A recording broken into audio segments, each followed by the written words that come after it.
Hello, we're back for a new video. We're back on the Ark and we're back on Genesis Part 2, of course. We're going to be doing another top 10 video today. We're going to be doing top 10 creatures you need to tame in Genesis 2 because there is plenty of good creatures to tame in this DLC.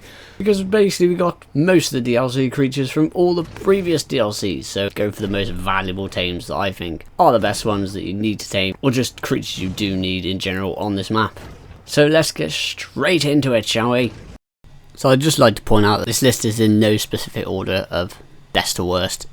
Coming in at number 10 on the list is the ARK. We all know how hard it is to get cement paste on this map.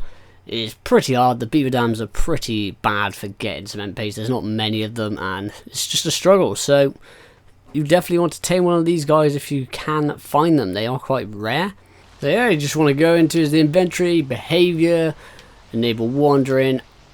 Make sure he's on passive, ideally. Stick him in a cage. Boosh! And there he will passively make you ARK paste, which is cement paste. Stacks in 100, so once it hits 100 in the inventory, you want to take out. And then it will make you another 100 over time. It also makes organic polymer too, but we're not really interested in that. That is everywhere. It's all about the cement paste. Anyway, that is going to be the first creature on the list. Next creature we have on the list is the Maywing. I'd say they're very easy to tame, considering how hard most of the things on Genesis 2 are to tame. They are Genesis 2 exclusive. They are great for caring for babies. You can use them as a trough. You should enable nursing baby feeding trough on the wheel settings. Genesis 2 is quite an awkward map to get around, but with this guy, you can fly everywhere you want, or glide, whatever you would want to say. They're also quite fast in the water if we go down here just to see. As you can see, they are super fast on the water. That is just crazy. You can also carry up to 4 babies. And there you go, they're just chilling in their little baskets in the saddle. Look at that. They can also feed from the Maywing while in the pouches. And just be sure to use normal feeding troughs once they turn juvenile. It only feeds them when they're babies. Also, can steal enemy babies. I would love to see this happen.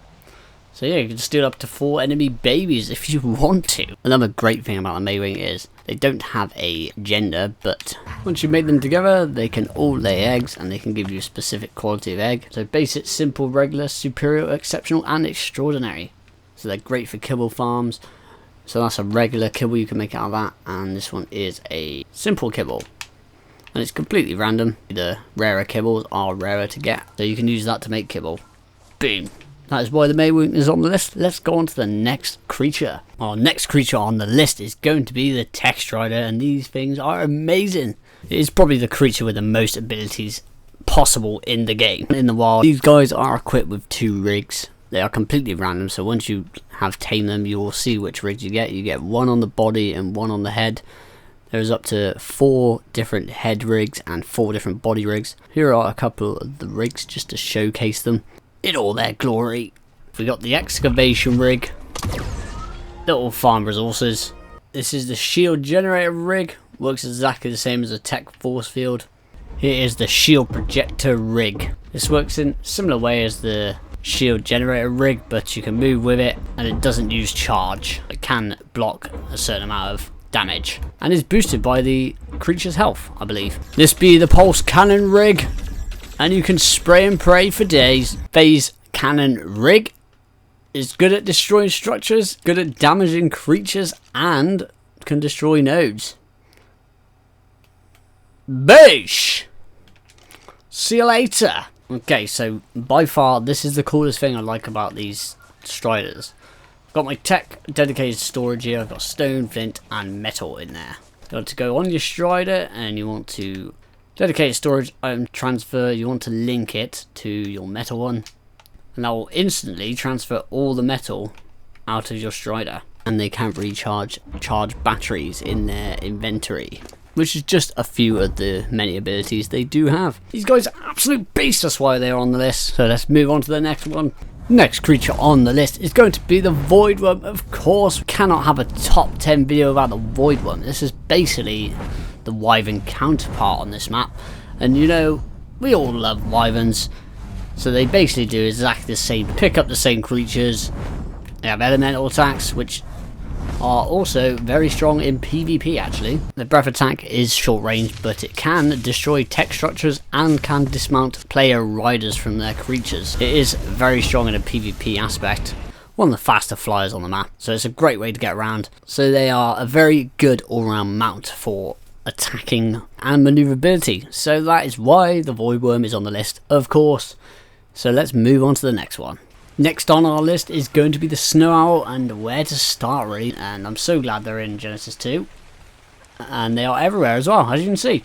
But yeah, they have a lot of abilities that are very, very helpful for PvE and PvP. They're great for taming stuff, because obviously say if I wanted to tame this one level 20 math, let's just pretend I wanted to tame him, but obviously he's bloody.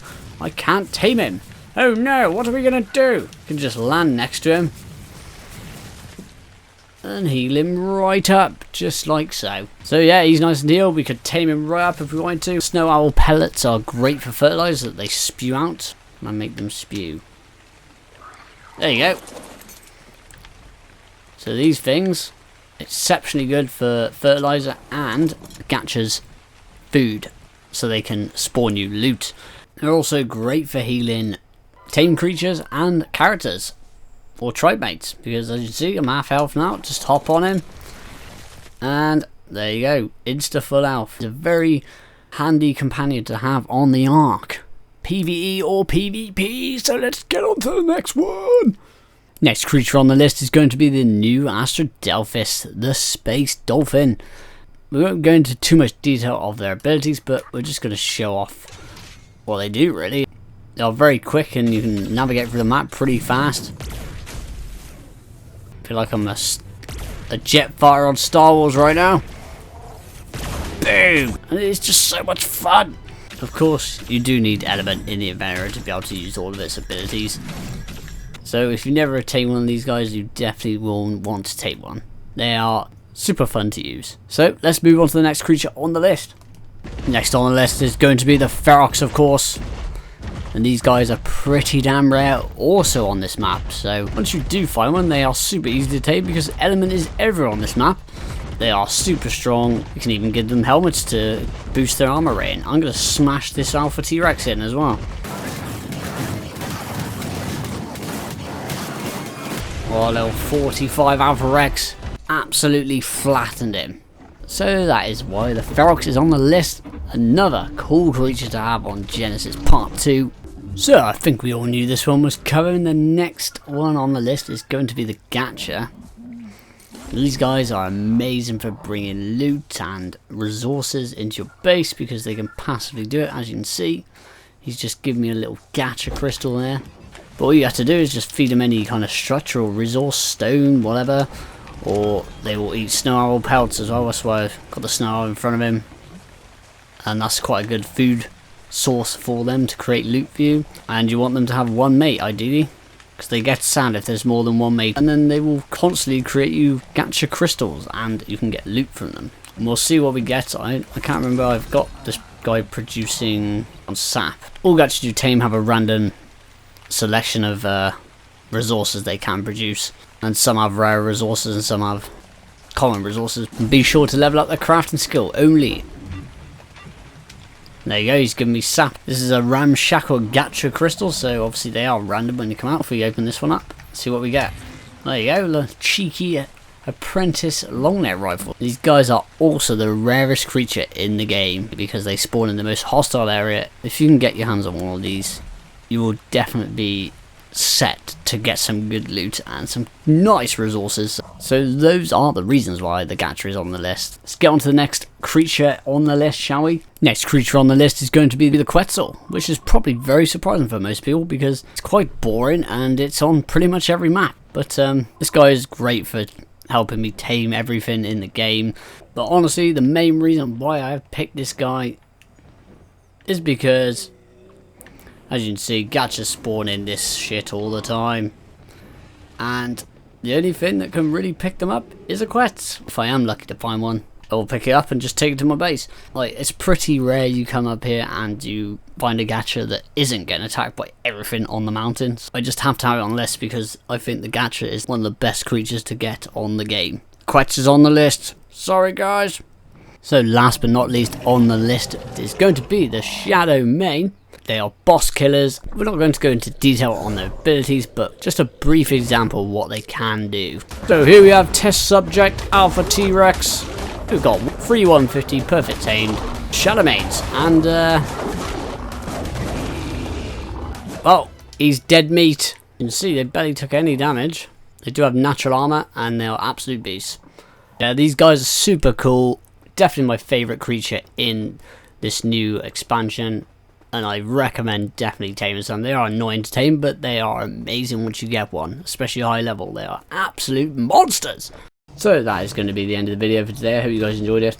Hopefully if you're new to the game and thought about playing Genesis Part 2, it did help you and give you a little insight into what creatures you do need to thrive in this DLC, should we say. Please feel free to chuck down some comments and let me know what creatures are your favourites as well.